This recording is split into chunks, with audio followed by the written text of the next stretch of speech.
Gente, nesse vídeo de hoje vamos ver aqui toda a revelação feita aí pelo advogado da família, do pai e do filho dos Scariolo aí, pessoal, no caso de Caraíbas, do desaparecimento das quatro pessoas lá que foram cobrar o dinheiro ao pai e ao filho. Veja aí o depoimento dele, tire suas conclusões, deixe seus comentários.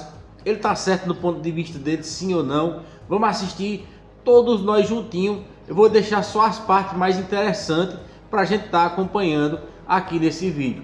Veja só, pessoal, vamos pontuar em cada coisa que ele falar aqui, beleza? Vamos junto comigo nessa.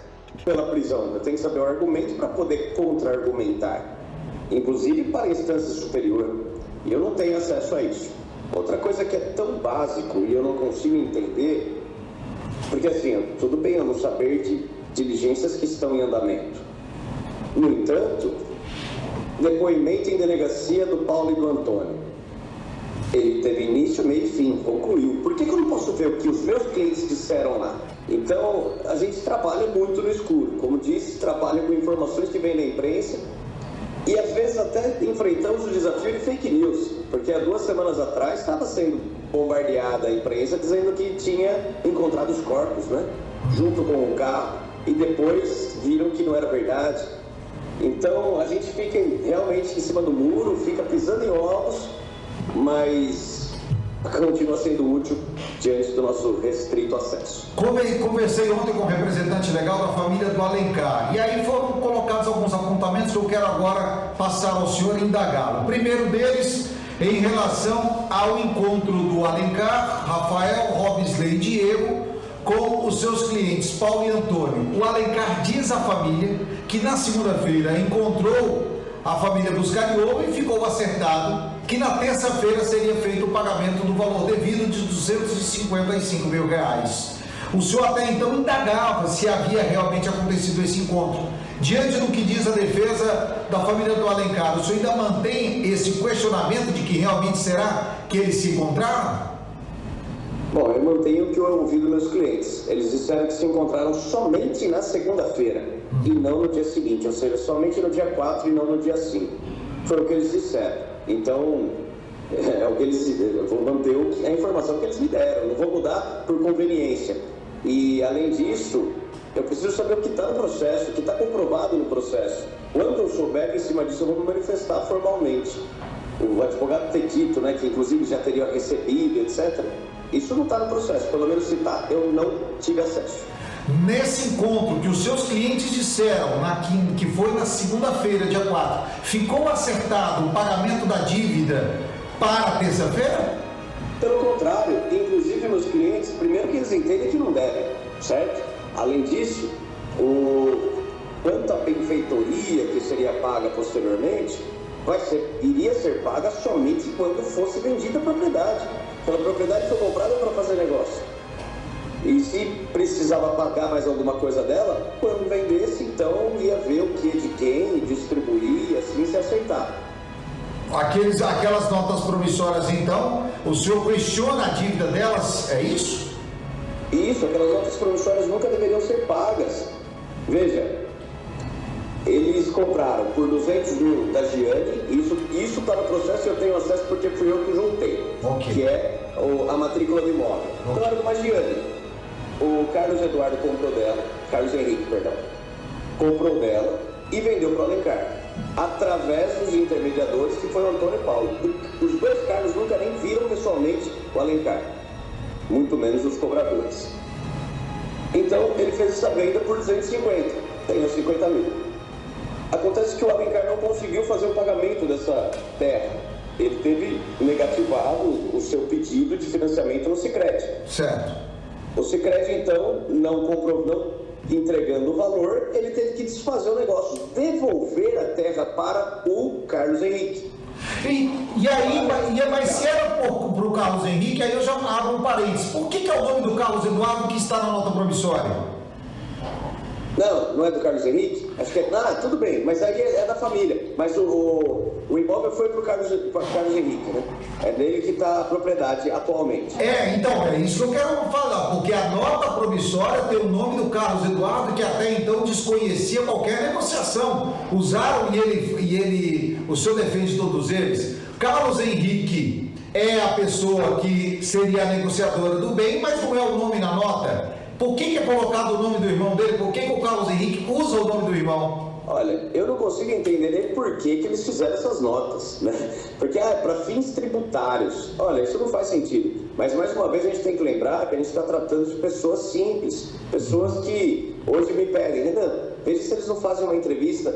Eles não conseguem, não é deles. Eles são pessoas humildes que não conseguem nem desenvolver um raciocínio aqui num vídeo. O advogado disse também que na terça-feira o Alencar sai de casa pela manhã, junto com o Robisley, Rafael, Diego, no carro deles, e vai encontrar a família Buscariolo, pai e filho, para que fosse feito o pagamento.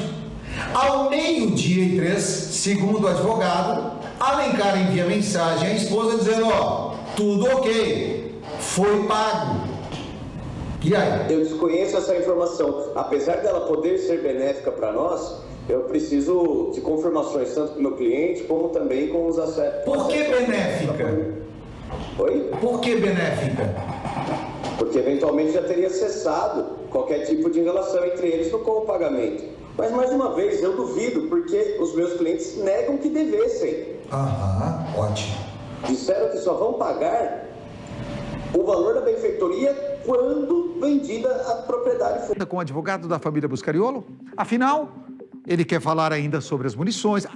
Tem um outro detalhe. Você lembra daqueles galões que nós mostramos aqui, que estavam no carro do Carlos Eduardo? A defesa da família dos desaparecidos diz que aqueles galões podem ter sido usados para transportar produtos inflamáveis e que podem também ter sido usados para desfazer dos corpos. Não foi? Tem mais. Não vou contar. Roda aí.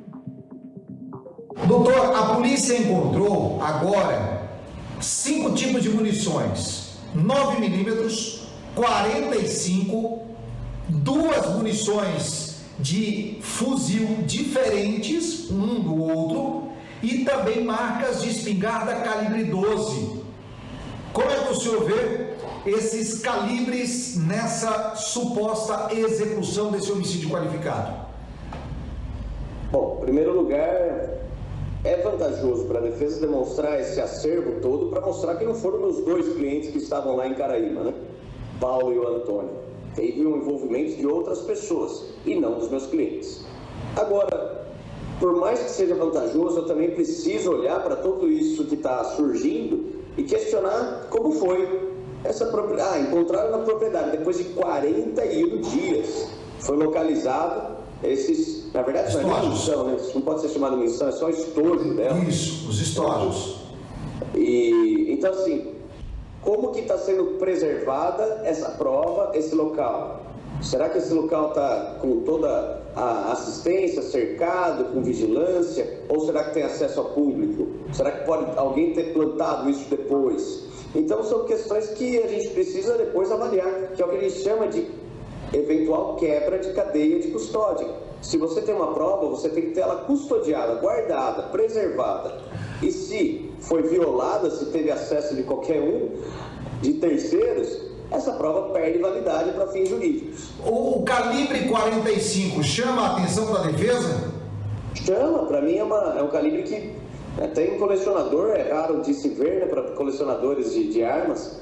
E pelo que eu ouvi falar, esse calibre já apareceu em crimes anteriores, numa igreja, parece, numa cidade próxima aí, e que vai poder comprovar o distanciamento.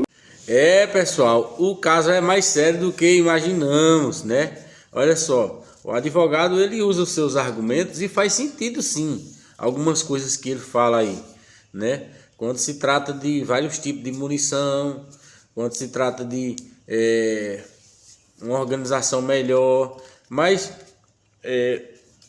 o que eu fico imaginando aqui, né? Quem está tão preparado para receber esses 4 sem saber do que estava acontecendo, sem saber o motivo qual eles iam fazer ali naquele lugar, né? Então quer dizer, alguém sabia de tudo, estava tudo preparado. Mas uma coisa é certa, vamos esperar as vias de fatos verdadeiras, né, aparecerem aí para a gente poder também dar a nossa opinião aqui com mais concretização, para não vir acusar, nem infringir a lei, nem as regras, né, qual é permitido a cada um de nós fazer nossos comentários. Uma coisa é certa, esse mistério é grande, vai ser muito difícil ser desvendado, né? Eu acredito, mas vamos aqui observar, né, os dias vão passar e a gente vai ver aí o que de fato realmente aconteceu. Uma coisa é certa, gente, isso aí vai ser descoberto ou mais cedo ou mais tarde, beleza? Um forte abraço, que Deus abençoe cada um de vocês e tamo junto.